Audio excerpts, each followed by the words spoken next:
இயேசு கிறிஸ்துவின் இனிய நாமத்தில் உங்களுக்கு என் அன்பின் வாழ்த்துக்கள். இந்த நாளை கிருபையாய் காண செய்த தேவனுக்கு ஸ்தோத்திரம் உண்டாவதாக. 73வது சங்கீதம் 3வது வசனம். துன்மார்க்கரின் வாழ்வை நான் காண்கையில் வீம்புக்காரராகிய அவர்கள் மேல் பொறாமை கொண்டேன். கர்த்தருடைய பரிசுத்த நாமத்திற்கு மகிமை உண்டாவதாக. ஆசாபின் சங்கீதம். ஆசாப் சொல்லுகிறார், சுத்த இருதயம் உள்ளவர்களுக்கு தேவன் நல்லவராகவே இருக்கிறார். ஆனாலும் என் கால் தள்ளாடுதலுக்கும் என் அடிகள் சறுக்குதலுக்கும் சற்றே தப்பிற்று. ஏன் இந்த தள்ளாடுதல் வந்தது? ஏன் இந்த சறுக்கல் வந்தது? ஏன் தெரியுமா? அவன் துன்மார்க்கருடைய வாழ்க்கையை பார்க்கிறான். பார்ப்பது மட்டுமல்ல, நீங்க கீழே படிச்சீங்கன்னா தெரியும், அவனுக்கு எல்லாம் நடக்குது.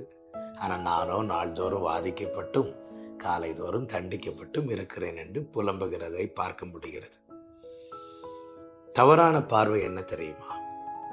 நம்முடைய வாழ்க்கையை பிறரோடு ஒப்பிட்டு பார்ப்பது, கம்பேர் பண்ணி பார்ப்பது. ஒரு தேவ பிள்ளைக்கு இது அழகு அல்ல. நாம் ஒவ்வொருவருமே விசேஷித்தவர்கள். தேவன் தம்முடைய சாயலால் நம்மை படைத்திருக்கிறார். நம் ஒவ்வொருவருக்கென்று தேவன் ஒவ்வொரு பாதையை நியமித்திருக்கிறார்.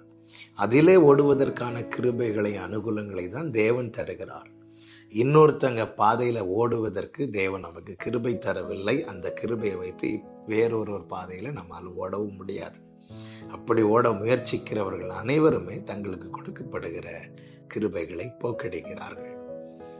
நமக்கு நியமித்த பாதையில் ஓடவே தேவன் நமக்கு கிருபைகளை தந்திருக்கிறார். எனவேதான் எபிரேயர் 12:1 சொல்லப்பட்டிருக்கிறது, விசுவாசத்தை துவக்குகிறவரும் அதை முடிக்கிறவருமாய் இருக்கிற இயேசுவை நோக்கி நமக்கு நியமித்த பாதையிலே பொறுமையோடு ஓட கடவும். இங்கே ஆசாப் என்ன செய்கிறான்? சுத்த இருதயம் உள்ளவன் தான், தேவனை ஆராதிக்கிறவன் தான், அனுதினமும் சுத்திகரிக்கப்பட தன்னை விட்டு கொடுக்கிறவன். அப்படி இருந்தும் அவன் என்ன செய்கிறான் என்றால், விசுவாசத்தை துவக்குகிறவரும் முடிக்கிறவருமாய் இருக்கிற இயேசுவை நோக்குவதற்கு பதிலாக துன்மார்க்கனுடைய வாழ்க்கையை ஒப்பிட்டு பார்க்கிறான்.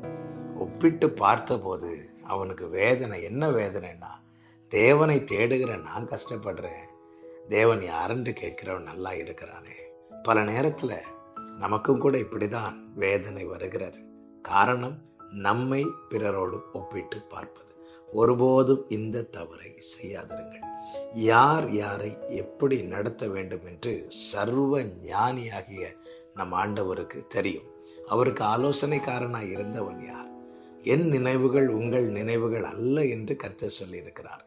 என் வழிகள் உங்கள் வழிகளும் அல்ல. பல நேரத்தில் நாம் என்ன நினைக்கிறோம்?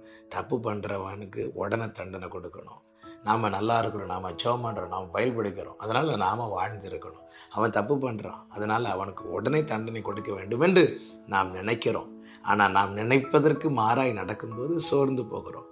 பிரியமான கர்த்தருடைய பிள்ளைகளே, எல்லாம் காண்கிற தேவன் அறியாரோ? யார் யாரை எப்படி ட்ரீட் பண்ணணும், யார் யாருக்கு என்ன செய்ய வேண்டும் என்று கர்த்தருக்கு தெரியும். ஆமென். பாவ செயலில் துணிந்து நடக்கிறவன் மேல் கர்த்தர் நீடிய பொறுமையாய் சில நேரத்தில் இருப்பது 2 காரியத்துக்காக. ஒன்று, அவன் திருந்துவதற்கான தவணை கொடுக்கிறார். இல்லை என்றால் அவனை நியாய தீர்ப்புக்கென்று நியமித்து வைத்து விட்டார். வேதத்திலே இதை நாம் தெளிவாய் பார்க்க முடிகிறது. வேதம் இதை நமக்கு காண்பித்து தருகிறது. ஆனால் இதை பார்ப்பது நம்முடைய வேலை அல்ல. ஆமென். இன்று அவன் வாழ்க்கையில காணப்படுகிற நன்மைகள் அல்லது மெட்டீரியல் பிளெஸிங்ஸ், உலக பிரகாரமான ஆசீர்வாதங்கள் ஒருவேளை நம்மிடத்தில் இல்லாமல் இருக்கலாம். அதை வைத்து நீ இடை போடாதே. நாம் பிரித்தெடுக்கப்பட்டவர்கள். பவுல் சொல்லுகிறார், இக்காலத்து பாடுகள் இனி வெளிப்பட போகும் மகிமைக்கு ஒப்பானதல்ல. ஆமென். ஒரு மகிமை நமக்காய் ஆயத்தமாக இருக்கிறது. இந்த கிருபை மேல கிருபை தேவன் தந்து நடத்துவது, அந்த மகிமை மேல மகிமை அடைவதற்கு எவ்வளவு பாக்கியம். இந்த பாக்கியம் துன்மார்க்கத்தில் இருக்கிறவனுக்கு கிடைக்காது. ஒருவேளை இந்த உலகத்தில் அநேக செல்வங்கள் அவனுக்கு இருக்கலாம். ஆமென். ஆனால் இந்த மகிமை அவன் பெற்றுக்கொள்ள முடியாது. அவன் மனம் திரும்பி வரும் பட்சத்தில் இந்த மகிமைக்கு பாத்திரவானாய் அவனும் மாற்றப்படுகிறான். ஆனால் தேவன் நம்மை மாற்றி இருக்கிறார் கிருபையினால. நாம் அவனுடைய வாழ்க்கையை பார்த்து நாமும் அந்த சறுக்குதலுக்குள்ளே, அந்த தள்ளாடுதலுக்குள்ளே செல்லாதபடிக்கு ஜாக்கிரதையாக இருக்க அவசியம். எனவே தான் ஆண்டவர் சொல்லுகிறார், இத்தனை திரளான சாட்சிகள் சூழ்ந்திருக்கிறாங்க. ஆபிரகாம் முதல் எத்தனை சாட்சிகள் இருக்கிறாங்க. அப்படி இருந்தும் நீ அவர்களை பார்த்தல்ல ஓட வேண்டியது. நீ விசுவாசத்தை துவக்கினவரும் அதை முடிக்கிறவருமா இருக்கிற இயேசுவை நோக்கி செல்ல வேண்டும். நாம் மற்ற யாரை பார்த்தாலுமே நம்மை அறியாமல் நம்மை அவர்களோடு ஒப்பிட ஆரம்பித்து விடுவோம். இந்த நிலை ஒரு தேவ பிள்ளைக்கு அழகல்ல. இந்த பார்வை தவறான பார்வையே. அவனுக்கு 2 கார் இருக்கு, எனக்கு சைக்கிள் கூட இல்லையே, இந்த பார்வை வேண்டாங்க. ஆமென். ஒரு அடி பாதையிலே நடக்க தேவன் நம்மை அனுமதிக்கும் போது அந்த பாதையில கார் 1000 இருந்தும் என்ன பிரயோஜனம்? நடந்துதானே செல்ல வேண்டும். ஆமென். தேவனுக்கு தெரியும் நம்ம எப்படி நடத்தணும்னு. ஆமென். காகத்தை பாருங்கள், புஷ்பத்தை பாருங்கள், இவைகளை போஷிக்கிறது, இவைகளை உடுத்து வைக்கிறது உங்கள் பரமபிதா அல்லவா? உங்களுக்கு இன்னது தேவை என்பதை அவர் அறிந்திருக்கிறார். அப்ப நடத்துவாருங்க. வாழ்க்கையில எல்லை பெரிதாகும் போது அதற்கேற்ற நன்மைகளையும் தேவன் தந்து நடத்துவார். திரும்பி பாருங்கள், நான் தனிமையில் இருக்கும்போது அன்று நமக்கு இருந்த நிலை, இன்று குடும்பமாய் அநேகர் இதில் மாற்றப்பட்டிருப்பீர்கள். இப்பொழுது நீங்கள் இருக்கிற நிலை கர்த்தர் உயர்த்தி தானே வைத்திருக்கிறார். அந்த தினமும் தேவைகள் சந்திக்கப்பட தானே செய்கிறது. சில நேரத்தில் அன்றன்று தேவை தந்து நடத்துகிறார். சில சூழ்நிலைகளை அடுத்த நாளைக்கும் சேர்த்து தருகிறார்.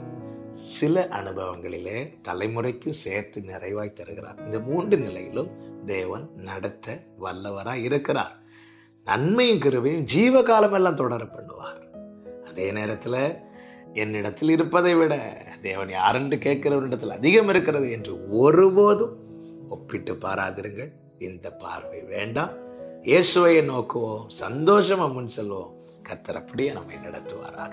நல்ல தகப்பனை, இரக்கமுள்ள பிதாவை, இந்த நாளில் எங்களோடு பேசி உணர்த்தின உங்க கிருபைகளுக்காய் ஸ்தோத்திரம். எங்கள் பார்வைகளை நீர் அறிவீர். எங்கள் கண்கள் நேராய் நோக்க கடவுதப்பா. நீர் நடத்தும். ஒருபோதும் எங்களை நாங்கள் மற்றவர்களோடு ஒப்பிட்டு உம்மை கனவீனப்படுத்தாதபடி காத்துக்கொள்ளும். இயேசுவின் நாமத்தில் பிதாவே, ஆமென்.